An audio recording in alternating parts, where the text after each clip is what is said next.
Hello my dear students, how are you. मैं आशा करता हूँ, ईश्वर से प्रार्थना करता हूँ आप स्वस्थ होंगे, अच्छे होंगे, अपने बोर्ड एग्जाम की तैयारी कर रहे होंगे। बेटा सभी प्यारे प्यारे बच्चों का हमारे YouTube channel physics bye Imran sir में स्वागत है। आपको पिछले लेक्चर में गतिमान आवेश तथा चुंबकीय क्षेत्र वाले चैप्टर को हमने शुरू किया था, एक लेक्चर फिनिश किया था। आज उसका सेकंड लेक्चर है। सेकंड पार्ट में हम आपको इस चैप्टर के सारे इंपॉर्टेंट डेरिवेशंस आज कराएंगे। आज डेरिवेशन डे है बेटा। कौन सा डे है? डेरिवेशन डे है, ठीक है। और धीरे धीरे हम आपकी यात्रा जारी है और धीरे धीरे करके एक समय वो आएगा कि हम आप मंजिल के नजदीक होंगे या बिल्कुल मंजिल पर होंगे। और 27 फरवरी का दिन होगा, 2 बजे का समय होगा, फिजिक्स का पेपर होगा, स्कूल का हॉल होगा और हमारा 1.5 महीने का कलेक्शन होगा। वही कलेक्शन हमारा हमको इतना बड़ा सहयोग देगा, इतना बड़ा सहयोग देगा कि हम 70 में 70 नहीं तो कोशिश करेंगे 63, 65, 68 करने की। यही हमारी कोशिश है और आप लोगों की मेहनत है। बस आप मेहनत करते रहिए, हम भी लगन और ईमानदारी से आपके साथ जुड़े रहें, आपके सहयोग में बने रहें।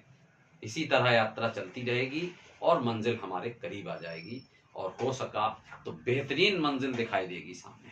ठीक, चलिए इसी उम्मीदों के साथ आज गतिमान आवेश तथा चुंबकीय क्षेत्र के सेकंड लेक्चर की शुरुआत करते हैं। आज का डेरिवेशन डे रहेगा बेटा। उससे पहले हम लेकिन आपको फिर वही कि छोटी छोटी कुछ चीजें बताने की कोशिश करेंगे। जैसे कि आप सबसे पहले जान लीजिए चुंबकीय क्षेत्र। चुंबकीय क्षेत्र यानी मैग्नेटिक फील्ड। ठीक बेटा, चुंबकीय क्षेत्र क्या होता है? लिखिए आप ध्यान से उसको समझने की कोशिश करिए, लिखने की कोशिश करिए। लिखिए, किसी चुंबक के चारों ओर का वह क्षेत्र, किसी चुंबक के चारों ओर का, तो आप लोग स्वयं लिखिए, किसी चुंबक के चारों ओर का वह क्षेत्र जिसमें चुंबकीय सुई पर बलाघूर्ण आरोपित होने के कारण, बलाघूर्ण आरोपित होने के कारण वह निश्चित दिशा में ठहर जाती है। वह निश्चित दिशा में ठहर जाती है। चुंबक के चारों ओर का वैसा क्षेत्र, कौन सा क्षेत्र? जिस पर बलाघूर्ण आरोपित होने के कारण कोई चुंबकीय सुई एक निश्चित दिशा में ठहर जाती है। बेटा एक बात समझो, जैसे हमने ये एक एरिया बना दिया, ठीक। अब मान लीजिए कोई वस्तु यहां पर रखी है, कोई लोहे का टुकड़ा रखा है और ये कोई चुंबक है और यहां पर कोई लोहे का टुकड़ा रखा है और वो उसको आकर्षित कर लेता है या प्रतिकर्षित कर लेता है। वो तो कंडीशन के हिसाब से हमने बताया था, ध्रुवों के हिसाब से है। समान ध्रुव होंगे तो प्रतिकर्षण होगा, असमान ध्रुव होंगे तो आकर्षण बल होगा, ठीक है। तो या ये चुंबक इस लोहे के टुकड़े को यहां पर रखा हुआ, इसको आकर्षित कर रहा है या प्रतिकर्षित कर रहा है, मतलब हरकत कर रहा है कुछ ना कुछ। लेकिन अगर हम इस लोहे के टुकड़े को यहां से हटा के हम यहां रख देते बेटा, अब भी कुछ ना कुछ हरकत हो रही है। यहां से उठाकर यहां रख देते हैं, अब भी कुछ ना कुछ हरकत हो रही। और यहां से उठाकर हम यहां रख देते हैं, अब ये चुंबक उस टुकड़े पर ना तो आकर्षण बल लगा रहा और ना ही प्रतिकर्षण बल लगा रहा। मेरा मतलब ये कि जहां तक उस चुंबक का प्रभाव है, जहां तक वो चुंबक उस लोहे के टुकड़े पर आकर्षण या प्रतिकर्षण बल लगा रहा है, बस वही रेंज चुंबकीय क्षेत्र कहलाती है बेटा। ठीक, अगर यहीं तक उसका प्रभाव होता तो ये चुंबकीय क्षेत्र होता, यहां तक होता तो ये चुंबकीय क्षेत्र होता, और अगर यहां तक है तो ये चुंबकीय क्षेत्र है, और अगर यहां पे नहीं है तो ये चुंबकीय क्षेत्र नहीं। ठीक बेटा, चुंबकीय क्षेत्र कहें या चुंबकीय क्षेत्र की तीव्रता कहें, इसको बी से प्रदर्शित करते हैं। आप याद रखिएगा, किससे? बी से प्रदर्शित करते हैं। ठीक, इसके मात्रक देख लीजिए आप बेटा। चुंबकीय क्षेत्र की तीव्रता के झौवा भर मात्रक होते हैं, झौवा भर। देखिए एक मात्रक इसका होता है न्यूटन प्रति एम्पियर मीटर, दूसरा मात्रक इसका होता है वेबर प्रति वर्ग मीटर, तीसरा मात्रक इसका होता है टेस्ला। और ये सब के सब मात्रक मेरे बेटा किसमें होते हैं? एमकेएस सिस्टम में होते हैं।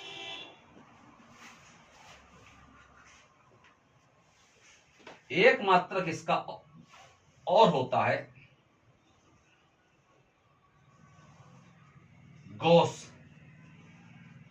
क्या होता है? गॉस। लेकिन ये बेटा जो मात्रक होता है वो किस में होता है? सीजीएस सिस्टम में होता है। और एक गॉस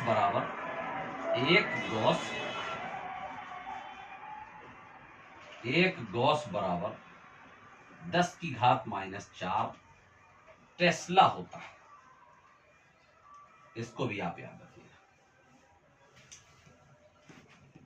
ठीक है। तो चुंबकीय क्षेत्र कहते हैं या चुंबकीय क्षेत्र की तीव्रता क्या कहलाती है? चुंबक किसी चुंबक के चारों ओर का वह क्षेत्र जहां तक चुंबकीय सुई पर कोई बलाघूर्ण आरोपित होने के कारण वह हरकत में रहती है, यानी आकर्षित या प्रतिकर्षित होती है। ठीक, चलिए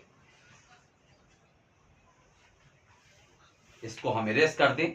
अब आप जो है एक छोटी सी हेडिंग डाल लीजिए, दाएं हाथ की हथेली का नियम।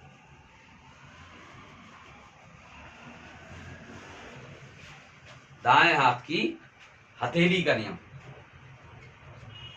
देखो बेटा ये है दायां हाथ, है ये है दायां हाथ। जब कभी हम गुस्से में होते हैं तो खींच के मार देते हैं। ऑफलाइन पढ़ाते हैं तो जब कोई बच्चा बहुत शैतानी करता है, बदतमीजी करता है ना, पढ़ने में मन नहीं लगाता है तभी, वरना बेटा मेरा नेचर ऐसा है कि हंसते खेलते हुए अपने बच्चों को पढ़ाते हैं। मेरे बच्चे सब मस्त रहते हैं और आप लोग भी मस्त होंगे। ठीक, ये सीधा हाथ है, ये सारी फिंगर्स हैं और ये अंगूठा है। क्या है ये? ठेंगा। क्या है? ठेंगा, है ना। ये अंगूठा, इसको बेटा इस तरीके से रखना है कि ये जो है अंगूठा इन उंगलियों के, इन फिंगर्स के लंबवत रहे। ये देखो लंबवत। बताओ ज्यादा नहीं कर पाएंगे, और अंगूठा तोड़ना थोड़ी ना है अपना, आप लोग करते रहना खींच के, हड्डी टूटे चाहे हड्डा। ये देखिए लंबवत है ना। अब ऐसी कंडीशन में ये जो अंगूठा है, अगर ये धारा की दिशा में हो और ये जो फिंगर्स हैं चारों ये चुंबकीय क्षेत्र की दिशा में, तो इस पर जो बल लगता है बेटा वो हथेली की लंबवत दिशा में। कहाँ? हथेली की लंबवत दिशा में लगता है। क्या लिखेंगे आप? यदि दाएं हाथ के अंगूठे और समस्त अंगुलियों को इस प्रकार रखें कि अंगूठा धारा की दिशा और समस्त अंगुलियां चुंबकीय क्षेत्र की दिशा को प्रदर्शित करें, तो उस पर लगने वाला बल हथेली की लंबवत दिशा में होता है। ये था दाएं हाथ की हथेली। अच्छा, अगली हेडिंग आप डालिए फ्लेमिंग के बाएं हाथ का नियम। फ्लेमिंग के बाएं हाथ का नियम लिखिए। इस नियम के अनुसार एक एक नंबर की डेफिनेशन है, आ जाती है कभी एक नंबर कभी 2 नंबर में, इसलिए आप लिख लीजिए। इस नियम के अनुसार यदि बाएं हाथ के अंगूठे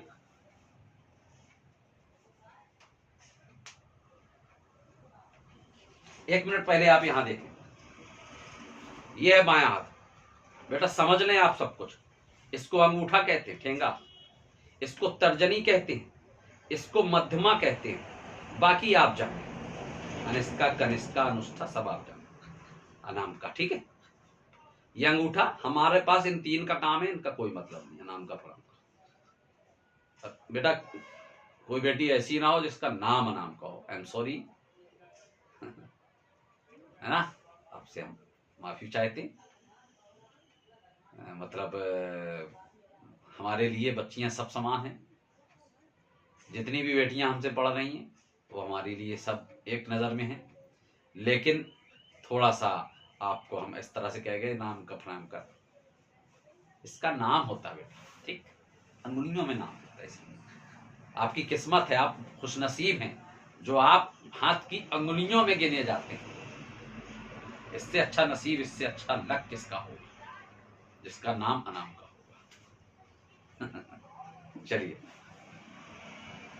ये हमने अंगूठा, तर्जनी और मध्यमा, इन तीनों फिंगर्स को हमने इस तरीके से रखा बेटा। देखिए जिस तरीके से गन चलाई जाती, पिस्टल चलाई जाती, इस तरीके से रखा। और कैसे रखने की स्टाइल क्या, ये इसके लंबवत, ये इसके लंबवत और ये इसके लंबवत, मतलब तीनों एक दूसरे के लंबवत, तीनों एक दूसरे के लंबवत है। ऐसी कंडीशन में जब तीनों एक दूसरे के लंबवत हो, मतलब अब सुनो क्या लिखेंगे। अंगूठा, यदि हम अपने बाएं हाथ के अंगूठे, तर्जनी और मध्यमा को, ये फ्लेमिंग का बाएं हाथ का नियम चल रहा, हेडिंग लगी ना आपकी। यदि बाएं हाथ के अंगूठे, तर्जनी और मध्यमा को इस प्रकार रखें कि तीनों एक दूसरे के लंबवत हो, तब यदि तर्जनी चुंबकीय क्षेत्र की दिशा को और मध्यमा धारा की दिशा को प्रदर्शित करे तो अंगूठा उस चालक पर लगने वाले बल की दिशा को प्रदर्शित करता है। चाहे जैसे कर दो आप, कहीं भी कोई हो, लेकिन वो उसी को प्रदर्शित करेगा जो हमने बताया। तर्जनी चुंबकीय क्षेत्र की दिशा को, मध्यमा धारा की दिशा को और अंगूठा उस चालक पर लगने वाले बल की दिशा को प्रदर्शित करता है। ठीक, चलिए आज का पहला डेरिवेशन। आप क्वेश्चन लिखिए बेटा।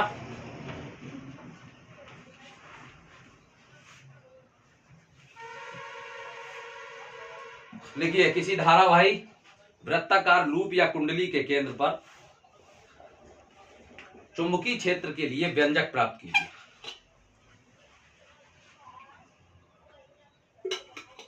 किसी धारावाही वृत्ताकार लूप या कुंडली के केंद्र पर चुंबकीय क्षेत्र के लिए व्यंजक प्राप्त कीजिए। बेटा थोड़ा माना फलाना लिख लो, बस आप अपने मन से बनाया करो, लिखा करो। थोड़ा हम बोल रहे हैं, आप अपनी भाषा में बना के उसको सिंपल भाषा में बना के, हमसे भी सिंपल फिर लिखिएगा आप। ठीक, चलिए लिखिए। माना आर त्रिज्या की एक वृत्ताकार लूप, आर त्रिज्या की एक वृत्ताकार लूप जिसमें प्रवाहित धारा आई है। लूप की सूक्ष्म अवयव की लंबाई डेल्टा एल, डेल्टा एल के कारण लूप के केंद्र पर चुंबकीय क्षेत्र, चुंबकीय क्षेत्र, बेटा देखो यहां ध्यान से, बायो-सैवर्ट के नियम से। पिछले लेक्चर में आपने बायो-सैवर्ट, बेटा दो लोग हैं बायो-सैवर्ट, कुछ लोग समझते हैं बायो-सैवर्ट एक ही नाम है, नहीं, अलग अलग दो नाम है बेटा। बायो-सैवर्ट के नियम से, ठीक, समझो बेटा। एक वृत्ताकार लूप है इस तरह की, ये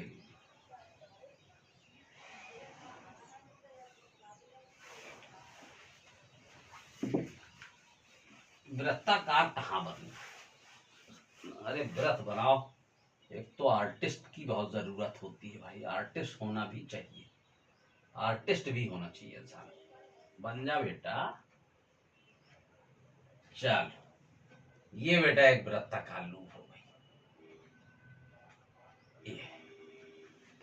और इसमें बेटा कितनी धारा प्रवाहित हो रही? आई धारा प्रवाहित हो रही। इसकी त्रिज्या क्या मानी? ये केंद्र है और ये इसकी त्रिज्या है आर। अब हमने मान लो इस पूरे वृत्ताकार लूप की बात नहीं कर रहे, लेकिन हमने इतना सा हिस्सा ले लिया पहले, अभी इसके बारे में जान ले फिर देखा जाएगा। और इस सूक्ष्म अवयव की लंबाई को हमने क्या मान लिया? Delta L. आपने जो लिखा, जो माना, उसको सुने। माना आर त्रिज्या की एक वृत्ताकार लूप जिसमें प्रवाहित धारा आई, इसकी सूक्ष्म लंबाई डेल्टा एल के कारण लूप के केंद्र पर चुंबकीय क्षेत्र कहां से निकालेंगे? बायो सेवर्ट के नियम से। बेटा क्या निकाला? डेल्टा बी बराबर, कल पढ़ा था कल के लेक्चर में बायो सेवर्ट का नियम, डेल्टा बी बराबर mu 0/4 pi I delta L sine theta upon R square. ठीक, एक कंडीशन हम आपको बताएं, ये जो बेटा वृत्ताकार लूप है, इसकी जो वृत्त की परिधि है, ये परिधि जो है वो प्रत्येक बिंदु पर त्रिज्या के लंबरूप होती है।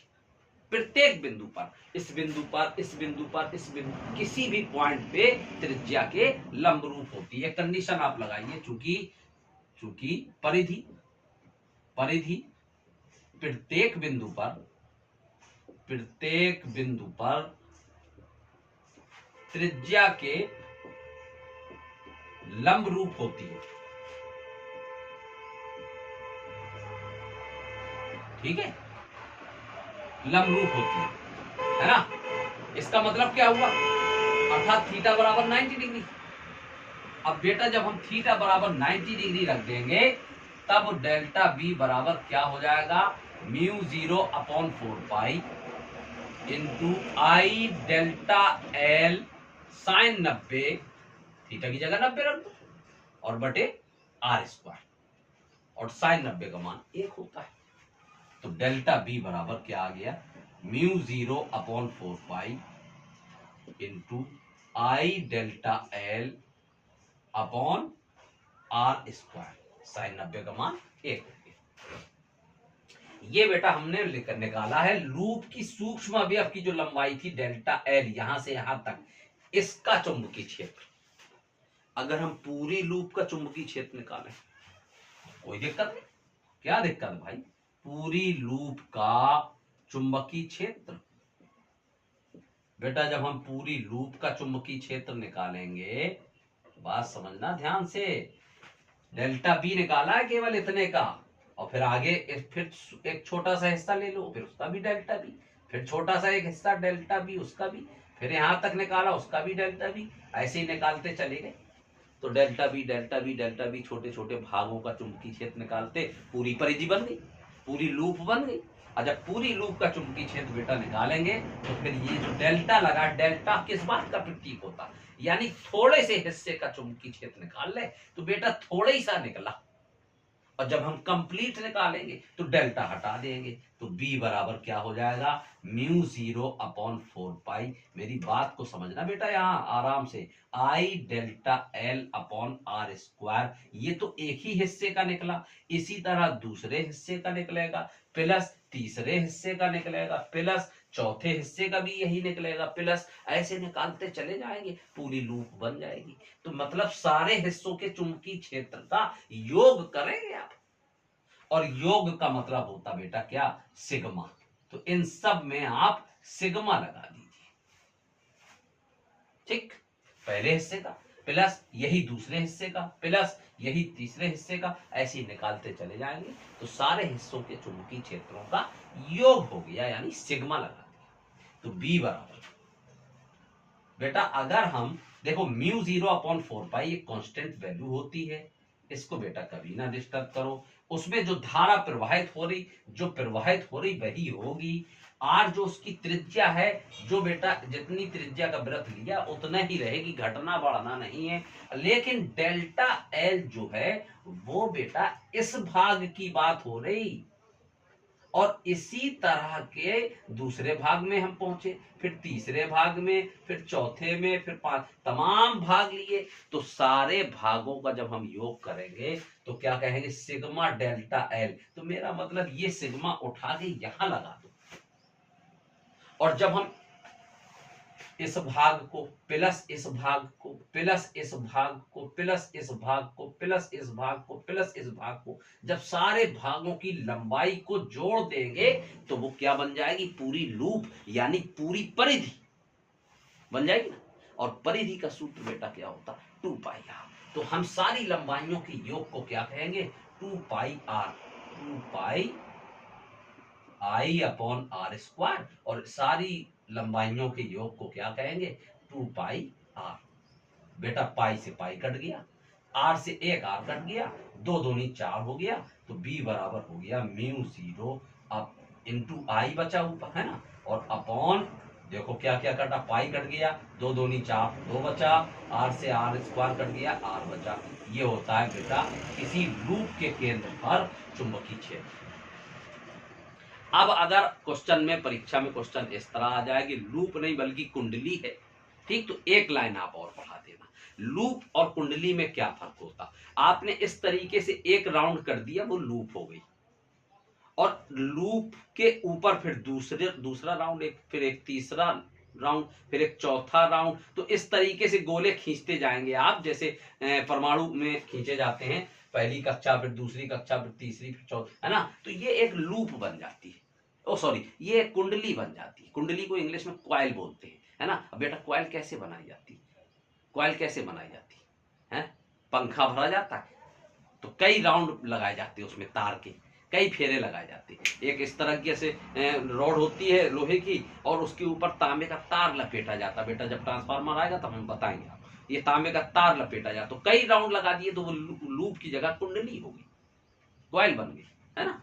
तो लूप और कुंडली में क्या फर्क है, लूप माने एक फेरा और कुंडली माने कई फेरे। तो यदि मान लो फेरों की संख्या उसमें n है, यदि n फेरों की कुंडली हो, n फेरों की कुंडली हो,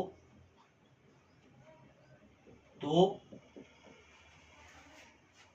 अब जब n फेरों की कुंडली है तो ये तो एक फेरे का चुंबकीय क्षेत्र है, 5 फेरे का निकालेंगे तो 5 का गुणा कर देंगे, n फेरों का निकालेंगे तो n का गुणा कर देंगे, तो कुंडली का चुंबकीय क्षेत्र क्या बन जाएगा बेटा, B बराबर mu 0 n I upon 2r, n का गुणा कर दिया और कुछ नहीं, mu 0 n I upon 2r। ये होता है बेटा, ये होता है लूप का चुंबकीय क्षेत्र और ये होता है कुंडली का चुंबकीय क्षेत्र, नोट कर लीजिए।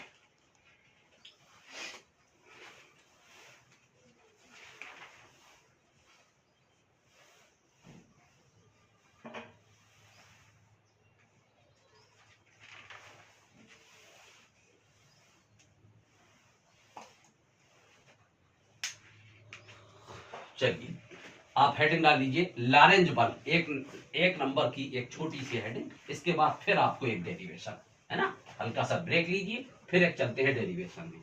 हेडिंग डाल लीजिए लॉरेंज बल, लॉरेंज बल, बेटा एक नंबर में बहुत इंपॉर्टेंट हेडिंग, लॉरेंज बल। देखिए किसी गतिमान आवेशित कण पर, ऐसे लिखो बल्कि किसी चुंबकीय क्षेत्र में, किसी चुंबकीय क्षेत्र में गतिमान आवेशित कण पर लगने वाले बल को, किसी चुंबकीय क्षेत्र में गतिमान आवेशित कण पर लगने वाले बल को लॉरेंज बल कहते हैं।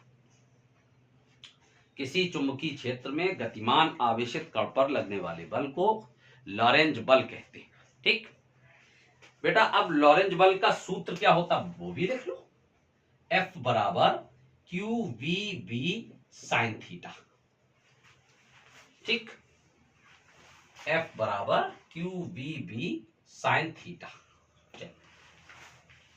न्यूमेरिकल में काम आएगा ये फार्मूला। नेक्स्ट क्वेश्चन डेरिवेशन आपका, क्वेश्चन लिखिए, किसी धारावाही चालक पर लगने वाले, किसी धारावाही चालक पर लगने वाले बल के लिए सूत्र स्थापित कीजिए।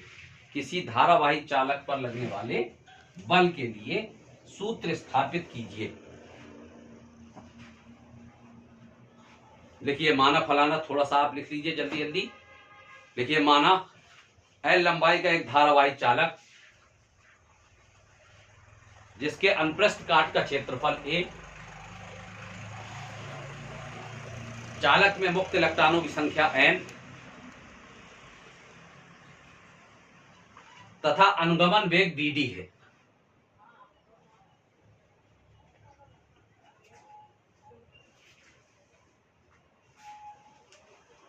तब इतना आप मान लेंगे, माना L लंबाई का एक चालक जिसके अनुप्रस्थ काट का क्षेत्रफल A, मुक्त इलेक्ट्रॉनों की संख्या n तथा अनुगमन वेग Vd है। तब बेटा एक एक स्टेप को ध्यान से समझें। धारा और अनुगमन वेग में एक संबंध पढ़ा था आपने, I बराबर NEA VD, ठीक।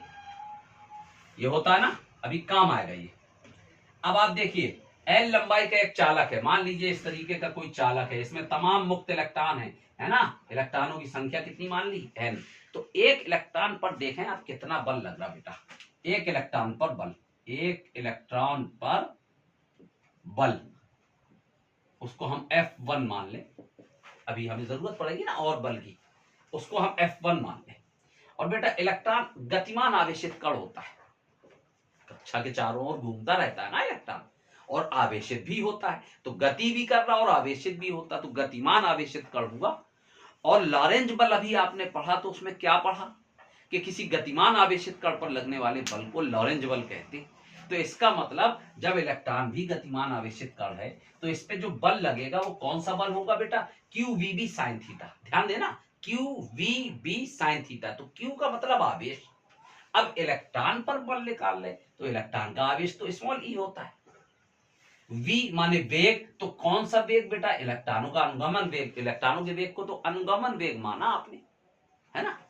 और b कौन सा, चुंबकीय क्षेत्र वाला, और साइन थीटा, ठीक। अच्छा, पूरे चालक पर लगने वाला बल, पूरे चालक पर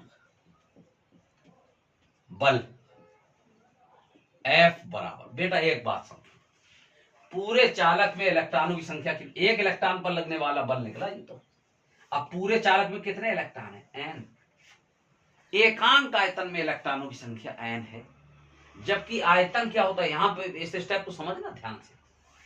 एकांक आयतन में इलेक्ट्रॉनों की संख्या n है, जबकि अगर L लंबाई का चालक है और इसका क्षेत्रफल a है, तो बेटा इसका आयतन क्या होगा, a into L. Three dimensional एक दिन याद करो बताया था, a माने पाई आर स्क्वायर, और L मतलब उसकी ऊंचाई या लंबाई, तो पाई आर स्क्वायर H या पाई आर स्क्वायर L, यही तो तार का आयतन होता है। बेलन तार बेलनाकार होता, और बेलन का आयतन pi R square H, pi R square H, और पाई आर स्क्वायर को a कह दो, H की जगह L कह दो, तो आयतन a इंटू एल बन गया।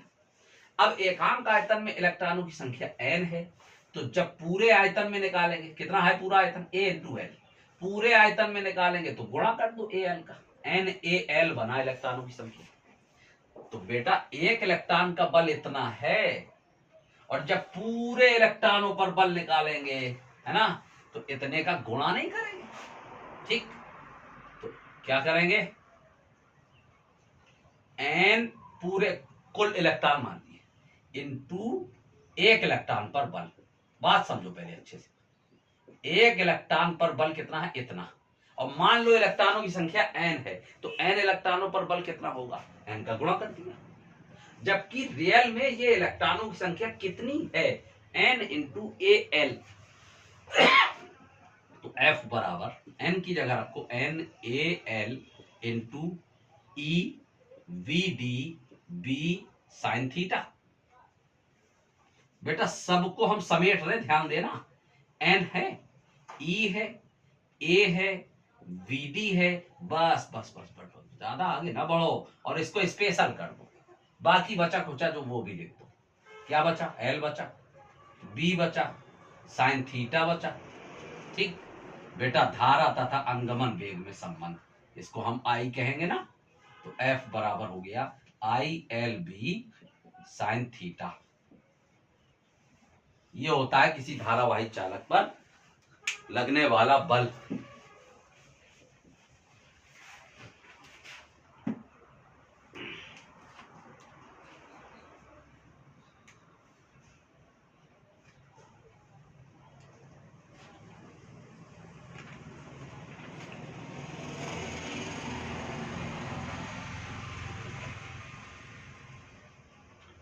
नोट हो गया,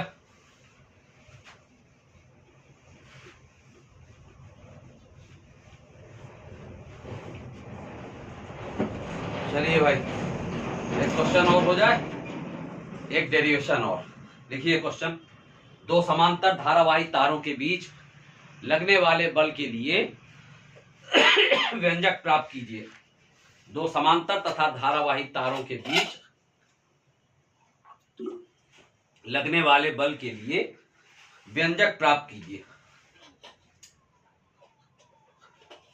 चलिए लिखिए आप थोड़ा सा माना फलाना। माना दो समांतर और धारावाही तार AB और CD जो एक दूसरे से 8 दूरी पर रखे हैं,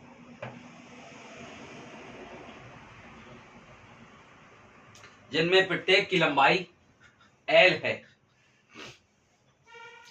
तब देखिए बेटा एक मिनट ध्यान से, एक ये तार है और एक ये तार है, लंबाई दोनों की बराबर है। मान लो इस तार का नाम है AB, इस तार का नाम है CD, ठीक। इनकी लंबाई दोनों की बराबर है और दोनों तार एक दूसरे से कितनी दूरी पर रखे हैं? 8 दूरी पर रखे हैं। इनमें प्रवाहित धाराएं कितनी कितनी हैं? इसमें I1 है और इसमें प्रवाहित धारा I2 है। तब अब समझना, क्या यही तो माना आपने? माना दो समांतर तार AB और CD जिनमें प्रवाहित धाराएं क्रमशः I1 व I2 हैं, जो एक दूसरे से 8 दूरी पर रखे हैं, तब, है ना। दो स्टेप में डेरिवेशन है। एक स्टेप यह है कि आप इस धारा के कारण चुंबकीय क्षेत्र निकालें, अब दूसरा स्टेप यह कि इस धारा के कारण बल निकाल लें। बस सिद्ध हो गया। तो तार AB में प्रवाहित धारा I1 के कारण चुंबकीय क्षेत्र, बेटा चुंबकीय क्षेत्र कहें, चुंबकीय क्षेत्र की तीव्रता कहें, V से प्रदर्शित करते हैं। और किसी सीधे तार का जो चुंबकीय क्षेत्र होता है वो होता है μ0/2π × I/r। इसको आप याद रखें, सीधे तार का जो चुंबकीय क्षेत्र होता वो ये होता। बेटा धारा की जगह हम I1 कर दे, I1 के कारण तो निकाल ले। चलिए अब आप जो है ये पहले तार का चुंबकीय क्षेत्र निकाला, ठीक। I1 के कारण अब धारा I2 के कारण बल निकाल लें। बल F होता है और किसी धारावाही तार पर लगने वाला बल निकाल लें। अभी हाल सिद्ध करके गए आप, F बराबर क्या होता? ILB sin theta. बेटा ध्यान देना अच्छे से, I2 के कारण निकाल लें तो यहां पे I2 कर दो। पहले तार का चुंबकीय क्षेत्र आप निकाल ही चुके हो, ठीक। अब एक बात समझो, ये दोनों तार हैं, इस पर जो बल लगेगा बेटा, बल वो हमेशा इस तार के लंबवत होगा। चाहे इस तार के कारण बल लगे वो भी लंबवत होगा। तो थीटा का मान क्या बन रहा है यहाँ पे? 90 अंश, है ना। अच्छा, तो F बराबर, चलो बेटा I2 × L × B का मान रख दो, μ0/2π × I1/r। और थीटा कितना होगा बेटा? 90 डिग्री, ठीक। यहां लिख दो, चूंकि थीटा बराबर 90 अंश, साइन 90 का मान 1 होता है।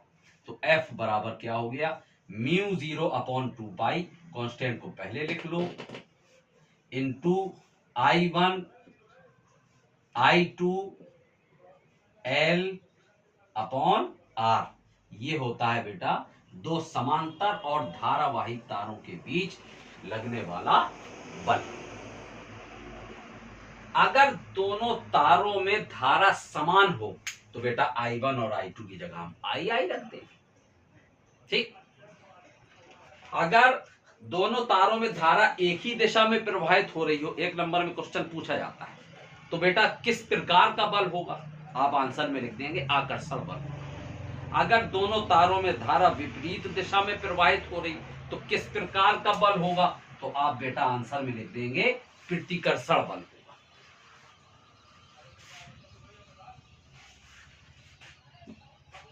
नोट कर लीजिए।